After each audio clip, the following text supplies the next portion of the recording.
This meeting is being recorded.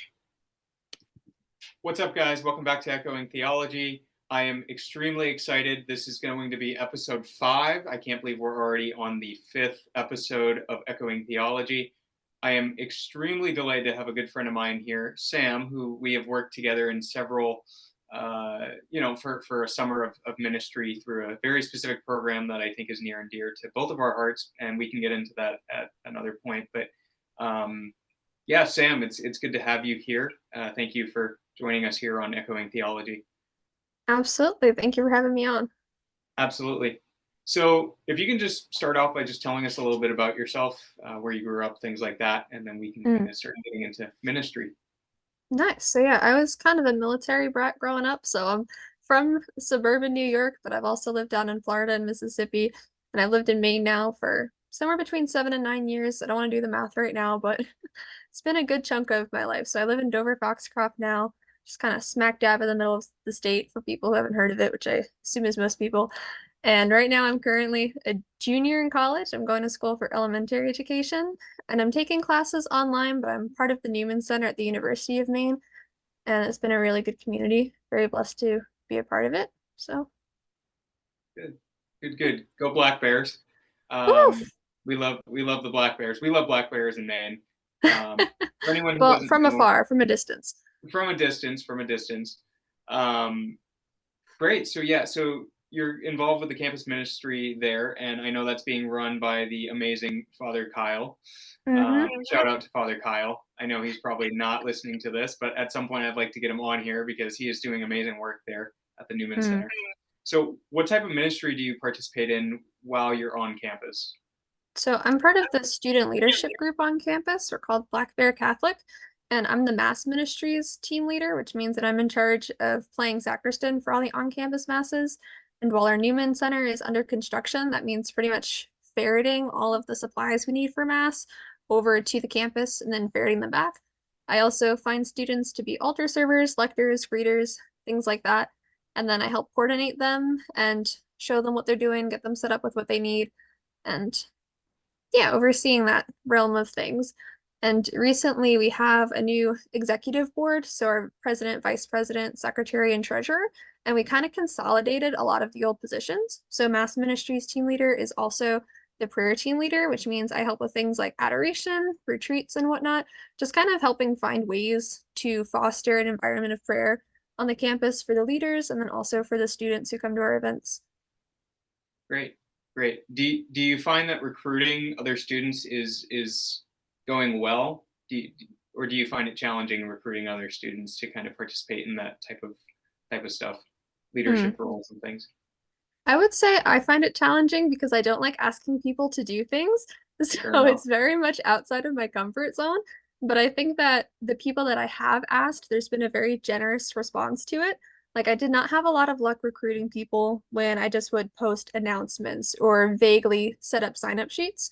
But going to students one-on-one and asking if they'd like to be interested, I think that that evokes a very generous response because people are eager to serve, particularly within Judeo-Christian circles. And so it also helps them take ownership of the mass and of these different events, which I think that they really enjoy. So I think that that's gone really well. Great. Yeah, no, I would agree. Meeting them where they're at is really important, right? We see that kind of throughout the gospel of Christ really interacting with a lot of people one-on-one, right? Or two-on-one situations. And so, I don't recall Jesus having a sign-up sheet for the apostles, right, at the temple. So, Yeah. just throwing that out there. But no, that's awesome. So with that kind of in mind, what convinced you to take a leadership role, or who convinced you maybe or inspired you to take a leadership role in ministry? So I think that it was need more so than anything else. I was kind of part of this transitional generation of students where like the community that was very close before COVID was sort of on their way out, and we didn't have a really new close community post COVID yet. And if we did, they were mostly freshmen. So there were a lot of gaps in the leadership team, which is why they ended up getting consolidated. But the mass ministries position was open and no one was filling it. It was open, no one was filling it. And I was a little apprehensive signing on because I do commute to the campus and I wasn't sure how that would work. But eventually I reached out to the then president, Peter Cusack, and asked if he needed somebody for it because I really wanted to get more involved. Like commuting, it was a little harder forming friendships there. So I figured leadership would be a really great conduit, I guess, for engaging with people more. I love mass, so it seemed like a good fit. And then, yeah, he said they were still looking for someone. I signed on, and it's been good. Great, great. And yeah, definitely you know, definitely another shout out to Peter. We love Peter. One of my good Mhm. buddies.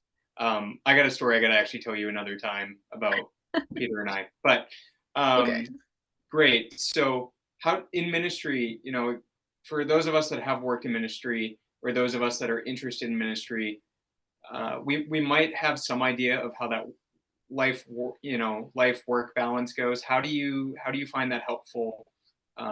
What types of things do you practice to have a good balanced life outside ministry, especially as a student?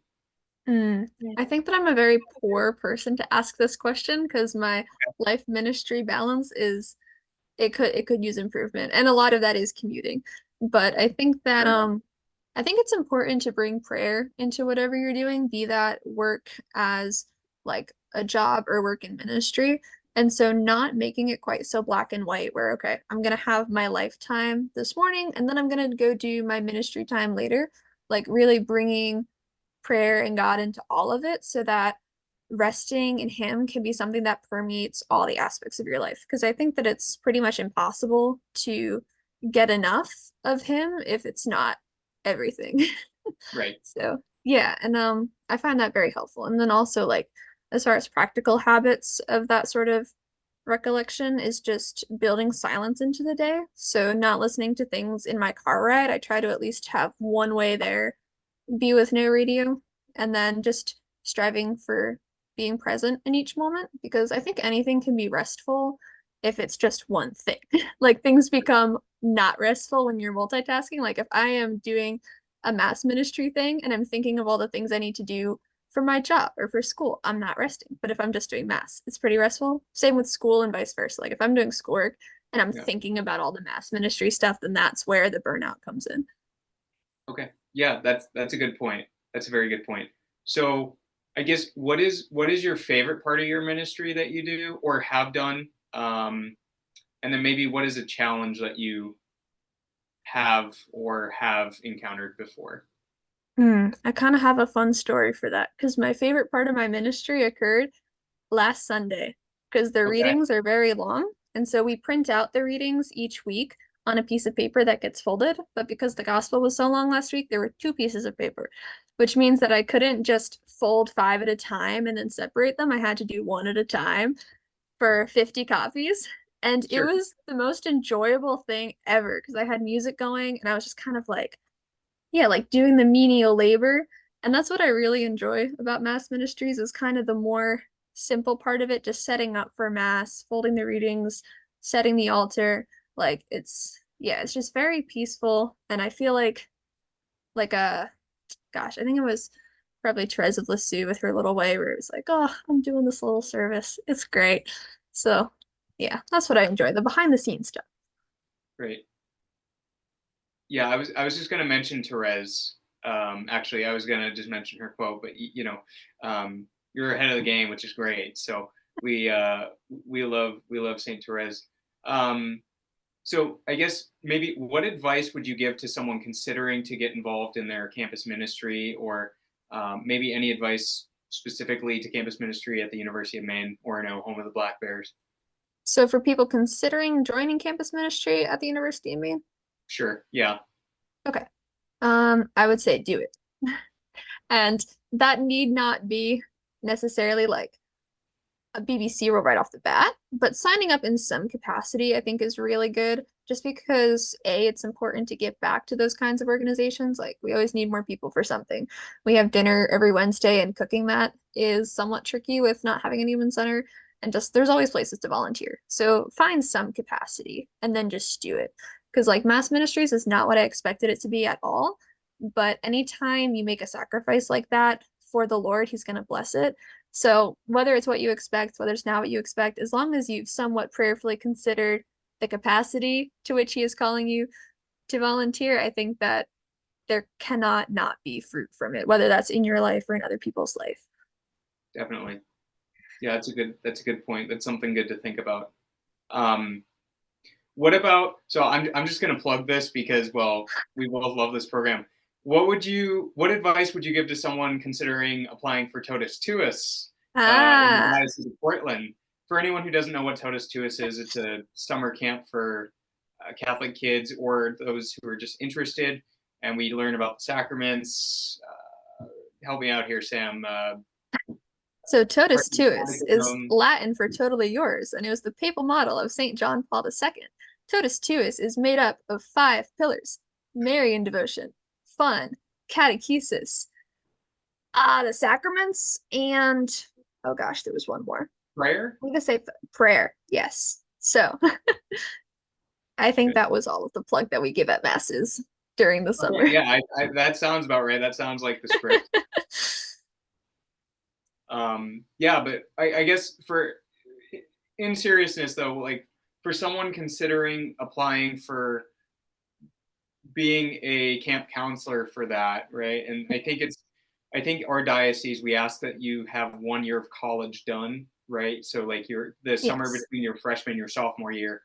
Hmm. What advice would you give to somebody considering that, having done it now for 2 summers? Mm.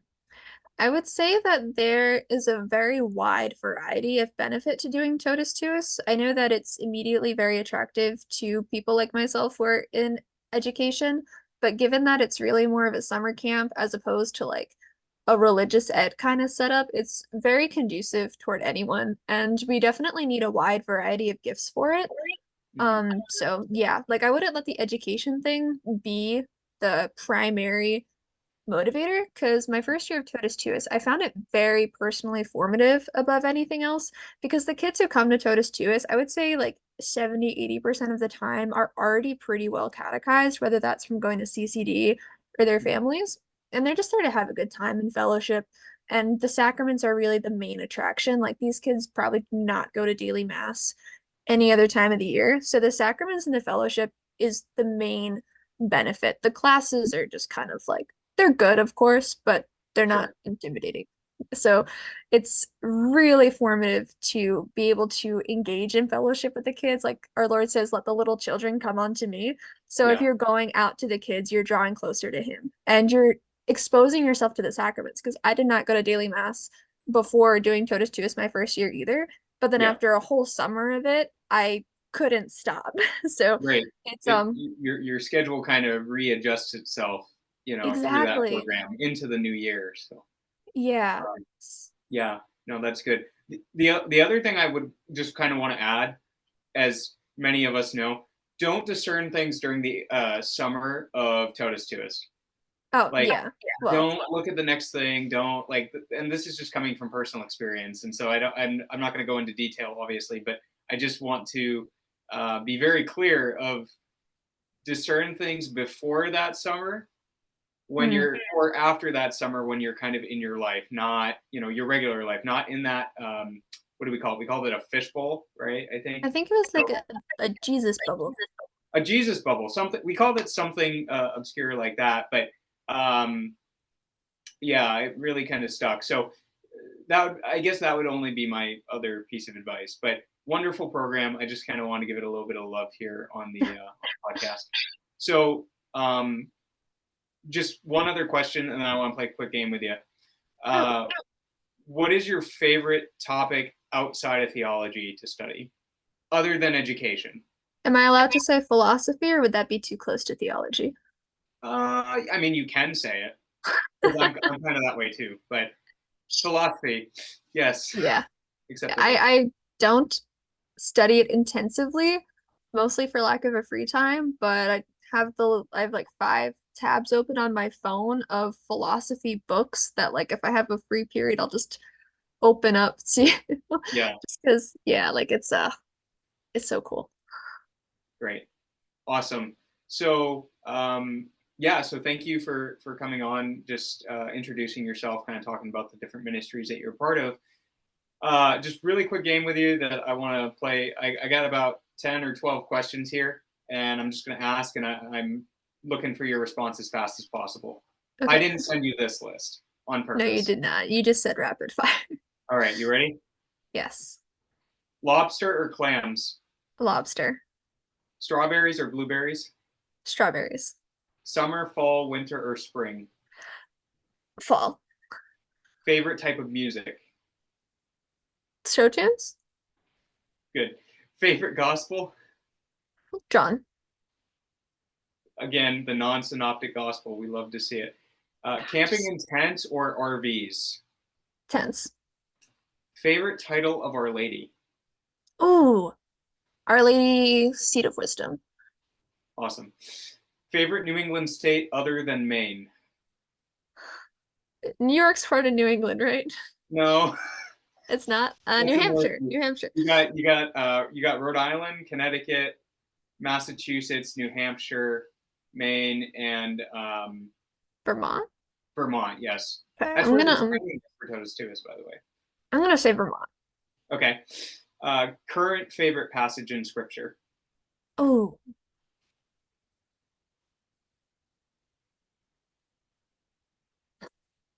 That's hard. I've been doing a 30-day discipleship once. There's been so many passages that have been so good. Oh, no. No. It's from Joel.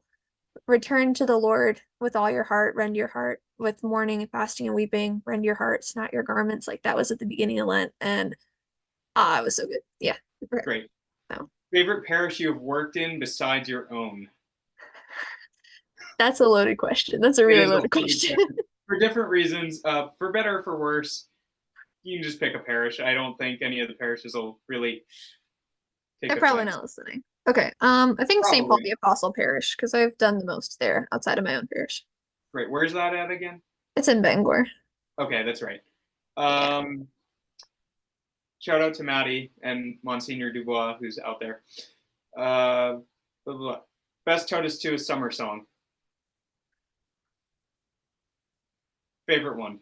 I don't actually like most of them. I'm not gonna lie to you. What about the games? Is there a game you like?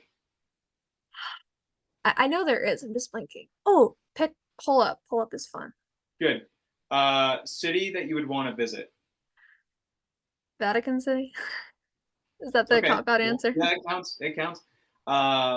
Best kind of cheese in a grilled cheese sandwich? Ooh, American. American. Awesome. Well, Sam, thank you for coming on to Echoing Theology. Again, this was episode 5. We look forward to episode 6, which should be coming out anytime soon.